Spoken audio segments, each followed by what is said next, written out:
Oi, crianças, tudo bem? Vamos para a nossa aula de ciências de hoje? Então, na última aula a gente fez a correção da prova e uma aula antes a gente estava falando ainda das transformações, né? Nós vimos bastante nesse capítulo sobre as transformações, sobre as misturas, as substâncias. E agora a gente vai aqui para a página 35 da apostila falar mais um pouquinho ainda sobre isso.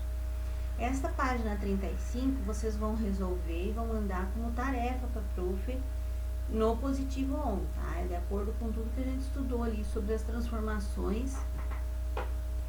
Aqui vocês têm que então analisar as transformações representadas na imagem e desenhar setas indicando o sentido de cada uma delas. Lembram que a gente está trabalhando os sentidos também em matemática, né? Então vocês vão colocar se a transformação aqui aconteceu com qual que teve uma transformação? Foi a primeira figura ou a segunda? Então, se foi a primeira, vocês vão pôr a seta virada aqui para a esquerda. Se foi a segunda, vocês vão fazer uma seta indicando aqui para a direita, né? Que daí é aqui que está transformado. Mesma coisa na letra B aqui. O que está transformado aqui? O que virou outra substância? Aqui, o que sofreu transformação? Qual dos ovos aqui que recebeu uma transformação? E nessa imagem da folha? Aqui na fruta, qual que foi transformada em outra substância? Qual que não está mais em seu estado original? Aí tem uma plaquinha para completar. A ferrugem nos pregos, as fezes das aves, o ovo cozido, a folha seca e a laranja apodrecida são exemplos de que tipo de transformação? Química ou física? E elas são reversíveis ou irreversíveis? Então, vocês vão terminar essa página 35 e postar como tarefa no positivo ou. E a 36 a gente vai fazer junto agora. Então, na página 36 nós temos aqui algumas questões. Então, a ferrugem pode causar prejuízo no casco de navios, em portões, esquadrias de janelas, por exemplo. Para que esse objeto não enferruje, eles geralmente são recobertos com tinta. Qual que é a causa da ferrugem? Vocês lembram lá? Vocês fizeram até experiência, né? Com a esponja de aço. O que causa a ferrugem, então?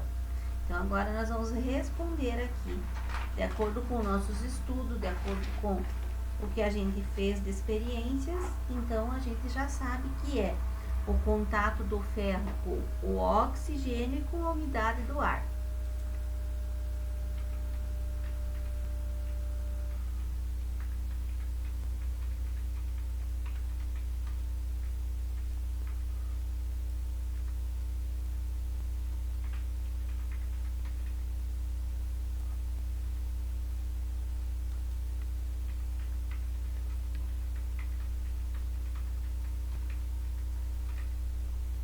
Então, é o contato com o oxigênio e com a umidade do ar que faz a ferrugem acontecer, né? A gente sabe que no ar tem partículas, né, de água, e essa umidade que fica no ar vai fazer com que aconteça a ferrugem, né? Como o uso da tinta evita a ferrugem, então? Por que eles passam tinta? Então, porque ela impede, né, o contato do ferro diretamente com o ar, então ela vai formar um isolante. Então, nem o oxigênio nem a umidade podem realizar a transformação daí.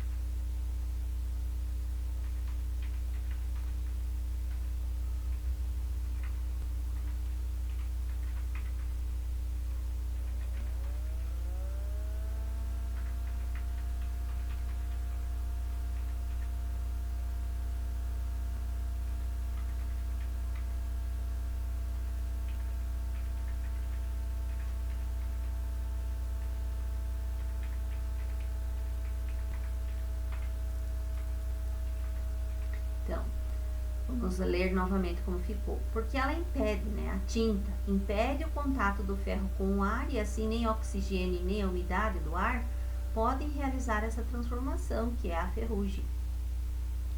Aqui na letra C diz assim: a formação da ferrugem é um exemplo de transformação reversível ou irreversível. Justifique a sua resposta. Então, ela é considerada irreversível, pois após formar a ferrugem, né, o portão não volta ao estado inicial. Ele acaba corroendo, né, um pouco do ferro. É claro que como o ferro é um material bastante duro, bastante sólido, a gente o que pode fazer é lixar novamente, né, e passar novamente uma camada de tinta para proteção, né? Mas se deixar muito tempo exposto ao oxigênio e à umidade, ele acaba corroendo todo o ferro, né? Então acaba se estragando. Quando é mais superficial, a gente pode até lixar e passar uma tinta que ele vai conseguir, né, recuperar um pouco. Mas se a gente deixar muito tempo ali enferrujando, aí ele vai se desgastando e acaba estragando. Então vamos colocar lá.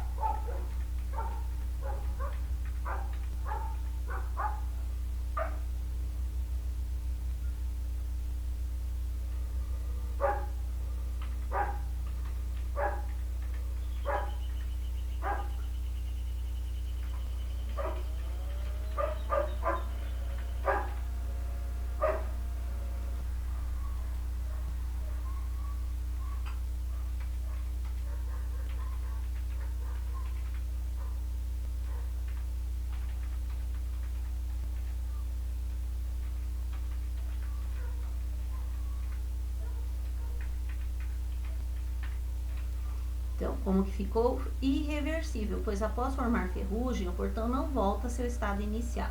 Então, como eu falei, posso até lixar, passar tinta para evitar uma corrosão maior, né? Mas vejam que aqui onde desgastou, né, onde se estragou o ferro ali, ele não vai voltar, né? Sofreu uma transformação. A 6 diz assim: para preparar um pão é necessário misturar alguns ingredientes, como a farinha de trigo, a água, o sal e o fermento. Em seguida, a massa é levada ao forno para assar. Nele, a massa sofre uma transformação reversível ou irreversível. Justifique essa resposta. Então, pensem lá, é preparado, né, com alguns ingredientes, é misturado trigo, água, sal e fermento. A massa é levada para assar. Será que essa transformação que ela vai sofrer é reversível? Ou é irreversível? É irreversível, né, gente? Porque como que a gente vai voltar a ser como era a massa? Não tem que fazer voltar, né? Depois de misturado todos os ingredientes ali, não tem como separá-los, né? Não vai voltar a ser o que era antes. Então, vamos colocar lá, irreversível.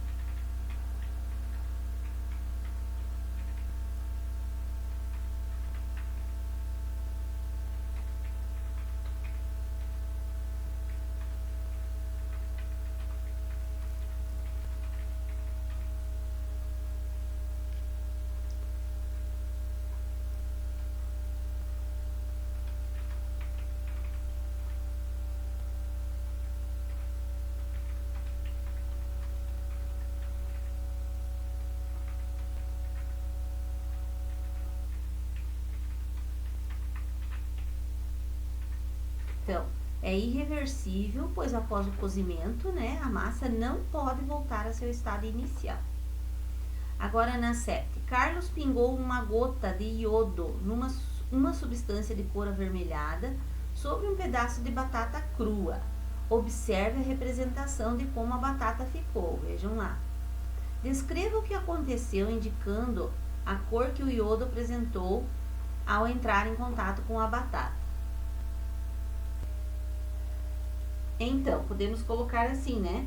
Que ao entrar em contato com a batata, o iodo, que era vermelho, passou para uma cor roxa, né? Indicando que houve uma transformação. Então, ao entrar em contato com a batata, o iodo que era vermelho passou a cor roxa. Vou colocar assim, passou a apresentar, né?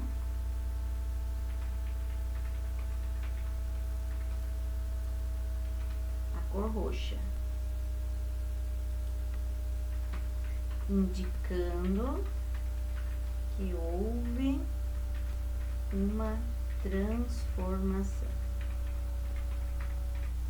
Então, ó, o iodo que era vermelho passou a cor roxa, então, ao entrar em contato com a batata, indicando, então, que houve uma transformação. Se precisar voltar, vocês voltam ali para ver. Tem na B, diz assim, do contato entre o iodo e o amido, que é uma substância que é presente na batata, foi formada uma nova substância.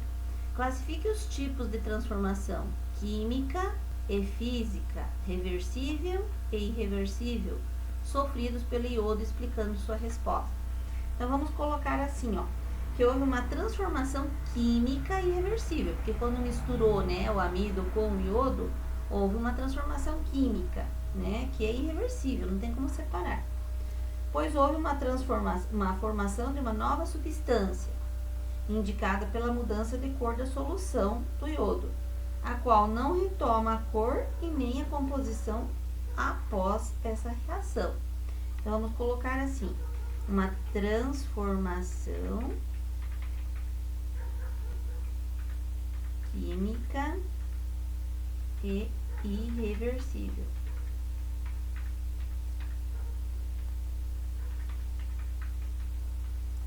Pois houve a formação de uma nova substância.